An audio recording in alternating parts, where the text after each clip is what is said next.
അന്നേരം നമ്മൾ ചമ്മന്തിയെല്ലാം നല്ല രീതിയിൽ അരച്ചിട്ട് ആ പാനിനകത്തോട്ടൊന്ന് ഇളക്കി എടുത്തിട്ടുണ്ട്. അതിൽ ഇച്ചിരി എണ്ണ ഉണ്ടായിരുന്നു. അന്നേരം എണ്ണയ്ക്ക് ഒന്ന് പിടിക്കാൻ വേണ്ടി റെഡിയാക്കി അങ്ങോട്ട് എടുത്തിട്ടുണ്ട്. നല്ല കിടിലിനായിട്ടുള്ള നമ്മുടെ ചമ്മന്തി. ഇത് കൂട്ടി ചോറ് അങ്ങോട്ട് കഴിക്കാൻ അന്യ ടേസ്റ്റാണ്. അപ്പോൾ ഇതാണ് നമ്മുടെ ഇന്നത്തെ സ്പെഷ്യൽ. അന്നേരം ഇതെങ്ങനെ ഉണ്ടാക്കിയെന്ന് നമുക്ക് അങ്ങോട്ട് കാണാം. അതിനുവേണ്ടി നമ്മൾ എടുത്തേക്കുന്നത് 5-6 വറ്റൽമുളക്, 2 വെളുത്തുള്ളി, 5-8 ചുമന്നുള്ളി, ചെറിയൊരു ഉരുള വാളംപുളി ഇത്ര എടുത്തിട്ടുണ്ട്. ഇനി നമുക്ക് ഒരു പാനിലേക്ക് 1 സ്പൂണ് വെളിച്ചെണ്ണ അങ്ങോട്ട് ഒഴിച്ച് ഇതെല്ലാം നല്ല രീതിയിലൊന്ന് ചൂടാക്കി ഒന്ന് മൂപ്പിച്ചെടുക്കണം.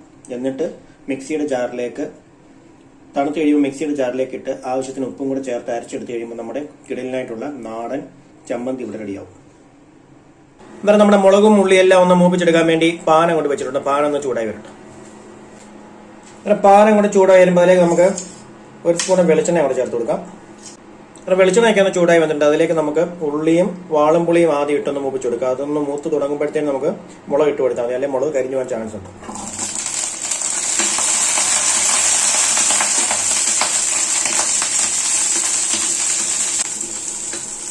നമ്മുടെ ഉള്ളിയൊക്കെ ഇട്ട് കൊടുത്ത് ഉള്ളിയെല്ലാം ഒന്ന് മൂത്ത് വന്നിട്ടുണ്ട്. ഇനി നമുക്കിതിലേക്ക് മുളക് അങ്ങോട്ട് ചേർത്ത് കൊടുക്കാം.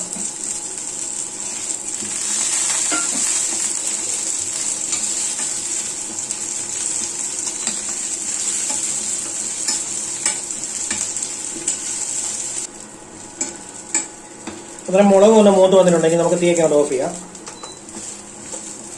തീ അങ്ങോട്ട് ഓഫ് ചെയ്ത് ഇനി നല്ലപോലെ തണുത്തിട്ട് വേണം മിക്സിയുടെ ജാറിനകത്തോട്ടിട്ട് അരച്ചെടുക്കാം.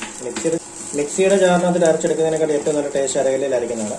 ഇവിടെ നമുക്ക് അരകല്ലിൽ അരയ്ക്കാൻ പറ്റാത്തതുകൊണ്ട് നമുക്ക് മിക്സിയുടെ ജാറിൽ അരക്കിയ രക്ഷയും. ഇങ്ങോട്ട് തണുത്തിട്ട് നമുക്ക് നല്ലപോലെ അരക്കാൻ പറ്റും.